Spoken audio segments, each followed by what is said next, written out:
Hello everybody, my name is Aud and welcome back to the Aud Narrations channel. Today we're reading a story titled How I Found Out About My Husband's Affairs Through His Bank Statements and Used It Against Him in Divorce. This already sounds like a spicy one. As always, if you appreciate these videos and want to see more, make sure to hit the subscribe button. You know why. Right, let's make a start. The post reads, originally shared in r/divorce finance, but thought it would be helpful here too. The signs were always there. I just didn't want to believe it. Until we were in the middle of the divorce. As part of the process, both parties have to do a full financial disclosure, showing all bank statements, credit card statements, 401k account statements, etc. It's a lot of work gathering and exchanging these documents. Some people just leave it all to their attorneys, but I decided to review everything myself, page by page. Lesson learned, no one cares more about your case more than yourself. If I left it to my attorney, I would never know because he held a completely different conclusion about the finance. What I found about my ex-husband though, reading his financial statements. Number 1, a lot of dinners and drinks for two that I didn't know about.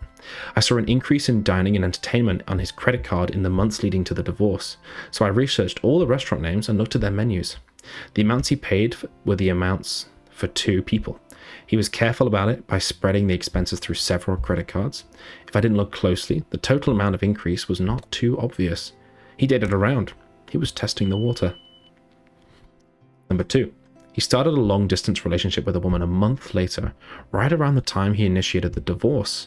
On his credit card, it showed him visiting the woman twice within a month. He first paid for his own Airbnb, and then a month later, he basically moved into that woman's apartment. No more Airbnb hotel expenses.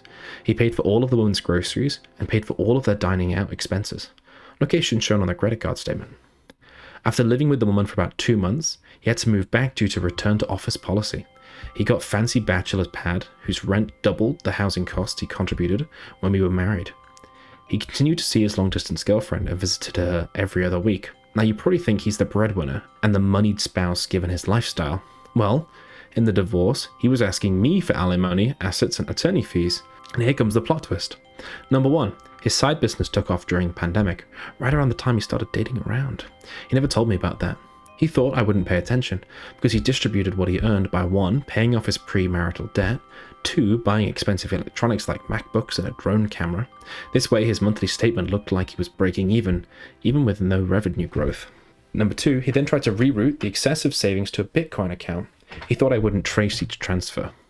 With the above, I showed the court his attempt to hide income and assets, as well as obstruction tactics, took him 2 years to hand over all his documents, and does not qualify him for any attorney fee reimbursements from me. Number 2, his wasteful dissipation of marital income as part of his divorce planning cut his chunk of marital asset distribution. Number 3, his elevated lifestyle, his dating, his long-distance relationship, and his new apartment, his growing business, demonstrated he had no need for alimony. The affairs don't matter in court since we are in a no-fault state, but the affairs showed his increased spending and his earning capacity. Most of all, I showed the judge that my ex-husband has no credibility. If you find yourself in a divorce due to your spouse's affair, it sucks, but the affairs may also be used to turn the table for you. If love is not there anymore, get your fair share of assets and defend your own assets. I work in tech, so I coded a tool for the financial discovery process in the divorce. It works like a financial investigator, basically automating what I did in hundreds of hours to a simple, quick process. Let me know if you want to take a look. Trust the process. There will be light. Right, let's have a look at the comments. Someone left a comment saying, good for you. My ex-wife did travel leadership during her affairs and made COVID big dollars. Her complaints were that I never made great money. It was steady money and had great bennies. It put her through school and paid bills while she job hopped. When we divorced, she kept threatening to take money from me. I simply showed the lawyers who made what. She recently lost her job again. Her bitterness towards me and my happiness is amazing. Protect your assets and yourself. OP replied saying, I'm so sorry for what you went through. I'm glad you're on the other side now. Smiley face. And they replied saying, oh, thanks. My point was, I understand what you're going through. Protect yourself. Get away from her if you can. You will be better off. Someone else left a comment saying, thank you for posting this. I know you went through some tough times, and I'm glad you came out and proved what a scoundrel he is. Perhaps ask the mods to pin this on the finance sub? ? And OP replied saying, thank you. It was something I'd rather not experience. When I first found out, I couldn't eat or sleep for 2 weeks. Someone else left a comment saying, yep. Always follow the money and unexplained car mileage. Tough to hide that. That's a fair point. Right. What do you think OP should do? What would you have done in OP's shoes? Let me know in the comments. As always, if you enjoy these videos and want to see more, make sure to hit the subscribe button. That way you won't miss the latest upload. Alrighty, we'll have to finish there for today. Thank you very much for watching, and I'll see you in the next one.